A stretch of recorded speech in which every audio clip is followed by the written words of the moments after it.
Hey everyone, Vortex TCG here, and today I'm going to be bringing you another game of Bagra Army, and I'm going to be playing against something that's been featured on the channel before, but not a whole lot. The camera will be fixed in a bit, my apologies, but you can still see everything, thank goodness, otherwise I'll be really annoyed. But yeah, we're going to be playing against MegaGargomon, a deck that got a lot of support in EX2, but didn't really get much from that point, really. I guess like the Ruli support kind of helps the deck a little bit, but it's not anything on the same level as other decks, essentially. So it's a fun deck anyways, and it's always fun to play against. But for me here, I promoted Digimon and then also played a Digimon, so not feeling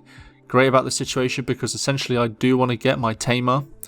Sorry for the cut there, something happened, it's all good though.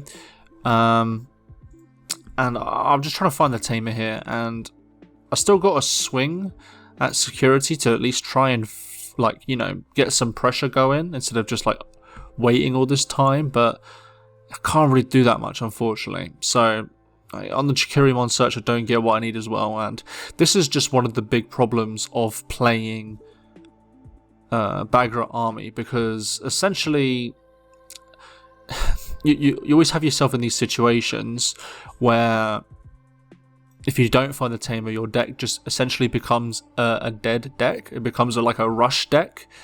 But the problem is that you can't really play a lot of these Digimon out because, well, they all cost a lot. So the deck doesn't really function until you find the tamer, unfortunately. So I'm in raising going into Troopmon here, something that I don't really do. Like, I don't go into level 4s in raising whatsoever. But finally I find the tamer. So I'm feeling a little bit better now, but my opponent is going to have a really big advantage going into this turn. The 2 Willis is very scary because it just basically means that his deck is a lot more cheaper than it already is, so it's not great. So it reduces the cost by 2. I believe he gains a memory here as well, draws like 2 cards, I believe. So it's got a lot of advantage going on, especially with the Calcumon. The Calusmon, I think. I'm not too sure about the name, but he swings one time into security and then he plays another one. So he's got his engine going quite a lot here, and it's a bit worrying to say the least. So I swing into one of the Calusmons because it is going to be a problem in the future, and then I play Buzzing Fist. I add the Tactimon here, just what you really want to do most of the time. Add your big guys and then attach your small guys to the tamers. And then at this point, I'm going to be playing the Astral card to put cards underneath the tamer. And then this is one of the most fun things about this deck, is the fact that you could put big Digimon underneath small Digimon.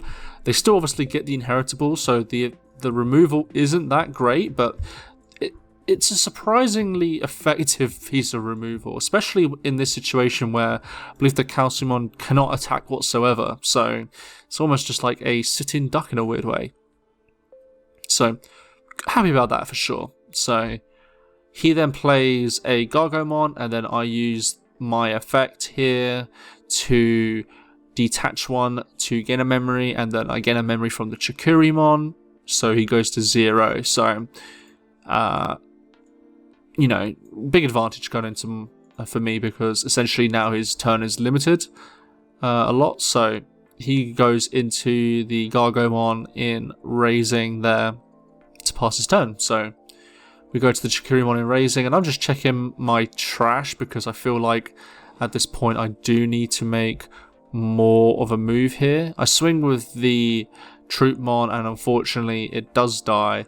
It's not bad in this situation because essentially I am going to potentially bring out the other guy out, but what I do here is I go into the Uemano, and the reason why is because then these effects can stack, because if you don't know, Uemanos can stack. So it's one of the most powerful things about this deck, actually, which is the fact that you can bring out these level 6s for very cheap. So I go into the Tactimon here, and then I play out 2 Digimon with blocker. So I go into the Troopmon and the Madleomon armed mode here. The reason why I go into these two in particular is because I believe he will end up hard playing a guy during this turn, or a tamer, and the Madleo armed mode just allows me to draw more additional cards on his turn, essentially. So he's just asking about certain effects, and perfectly fine, but I think he's in a bit of an odd situation because I don't think he has level 6 in his hand, and if he tries to do more, he can't really do much. So it's not great. And I think here my opponent was just asking, if I block, it does become suspended, so do I get his effects? And obviously you do, because it still gets suspended. So he swings into security, and I let this one through because I don't think it's very important to block these. I don't think MegaGargo plays any sort of rush or anything like that, so I'm more than content just by waiting for him to give an answer, essentially. So he swings to security. I don't block with this one either because, again, doesn't mean anything. So he plays the Tamer here, and then I get to detach one from the Tatsumon to get a memory, and then I get a memory from the Troopmon effect. So I promote up, and as long as there's nothing in security, I should be good here. So I swing with the armed mode, it dies, so I get a memory and draw a card. Then I swing again, doesn't die, swing again, 1k, and I go for game.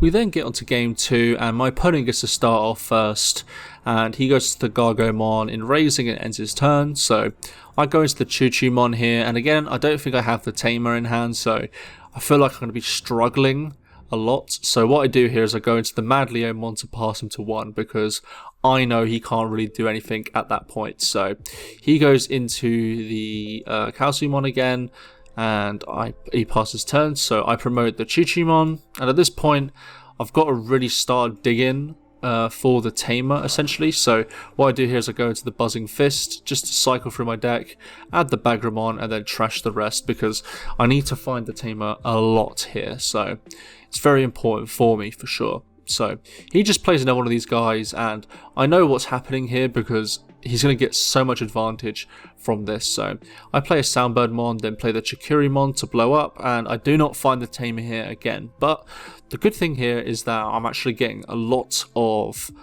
advantage here, searching through my deck quite a lot, and he's not really providing an answer. So he adds one here, and then I get to trash, and then he has to force discard something, and I gain more memory on my turn. So again, feeling very good. So he goes to the Buzzing Fist again, add one, and then discard the rest. And at this point, I'm a little bit worried because I'm not really finding what I need, but I find it there. So I get the armed mode and the Tamer. So feeling really good at this point because I know on my next turn I'm going to have quite a lot of advantage, potentially. So he goes as the Gargomon, gets an additional draw. I can't do anything about this, obviously, because I don't have any Digievolution sources underneath the Madleomon. So he is able to do his turn pretty easily. So he swings with the Gargomon and the Rapidmon. They get DP boosts, I believe, so they don't die there. And then he plays another one. So his board's quite big and he's getting a lot of advantage. So I'm a bit worried for sure. And so here, I'm just considering, do I want to swing the Soundbirdmon into a Calciumon? Do I want to swing its security? What I do here is I gain a memory and draw a card with the Soundbird, and then it gets deleted. Then I have to discard a card, which is the Chikurimon, and now I delete some of the Calciumons here because I know the advantage you're going to get is huge. And I obviously don't want him to get a lot of advantage, so I swing the Choo-Choo-Mon also into one of the Calciumons, so he only has one on the board now.